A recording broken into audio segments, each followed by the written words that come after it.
प्यारे बच्चों नमस्कार। अब हम 14.1 प्रश्नावली का दूसरा सवाल करेंगे। इसमें हम प्रत्यक्ष विधि से इस सवाल को सॉल्व करेंगे। तो इसमें पहले रकम देख लेते हैं। दैनिक मजदूरी रुपयों में 100 से 120, 120 से 140, 140 से 160 ऐसी दी हुई है और श्रमिकों की संख्या दे रखी है 12, 14, 8, 6, 10। अब जो श्रमिकों की संख्या होती है तो वो FI होता है, तो हम इसका जोड़ पहले ही कर लेते हैं, 50 आ जाएगा। अब हम क्या करेंगे, FI तो पता है हमको, अब XI निकालना होता है।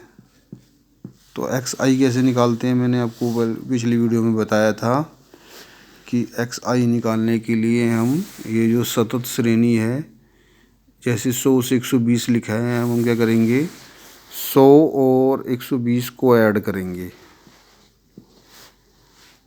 और इसको 2 से डिवाइड करेंगे। अब हम जोड़ कर रहे हैं, 100 और 120 का जोड़ आएगा 220 और 2 से डिवाइड करके ये आ जाएगा 110। तो ये आंसर इसकी सीध में 110 लिख देंगे। अब हम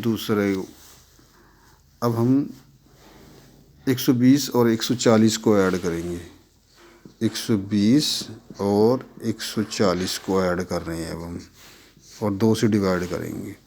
तो ये जोड़ करके आ जाएगा 260 और 2 से डिवाइड करके आ जाएगा 130। तो अब हम इसका आंसर 130 लिख देंगे। अब देखो यहाँ पर हमको देखने में पता लग रहा है कि पहले दो अक्षरों को देखने से पता लग रहा है कि 110 से 130 हो गया, मतलब 20 ऐड हो रहा है बस। अब हम 20 ऐड करते जाएंगे। 130 में हम 20 जमा करेंगे 150 आ जाएगा, फिर 20 ऐड करेंगे 170 आ जाएगा, फिर 20 ऐड करेंगे 190 आ जाएगा। तो इसी प्रकार XI वाली श्रेणी आ जाएगी। XI वाला कॉलम हमारा कंप्लीट हो जाएगा।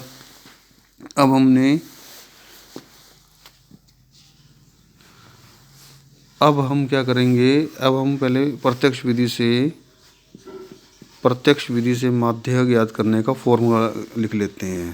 प्रत्यक्ष विधि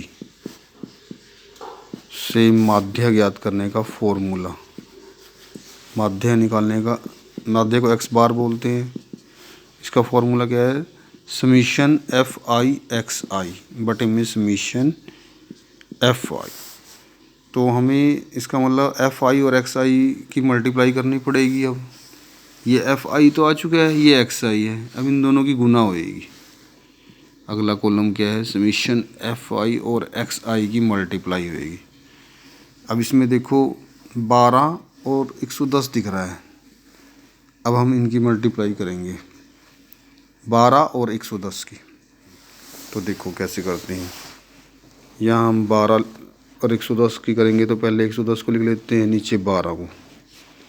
अब मैं इनकी मल्टीप्लाई कर रहा हूँ, 2 0 0, 2 एकम 2, 2 एकम 2, फिर 1 से करेंगे 1 0 0, 1 एकम 1, 1 एकम 1। तो अब इनको ऐड कर लेंगे 1320। इसका आंसर यहाँ लिख देंगे हम 1320।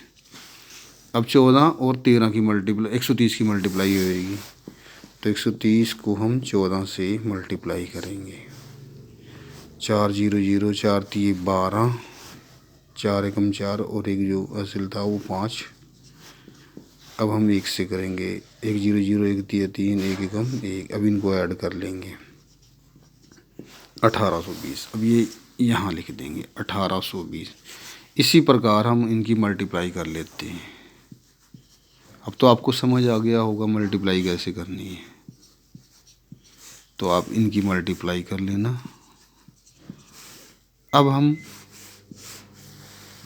क्योंकि देखो फॉर्मूले में हमें समीशन FI XI निकालना है, मतलब FI XI का ऐड प्लस करना है इनको, और बटे में समीशन FI है, मतलब FI वाले का जोड़। अब हम इसका जोड़ कर रहे हैं।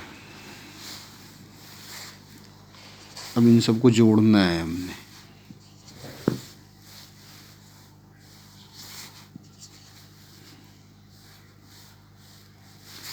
अब मैंने इनका जोड़ कर लिया है। अब इस फॉर्मूले में हम इसकी जगह पुट कर देंगे इसके मान।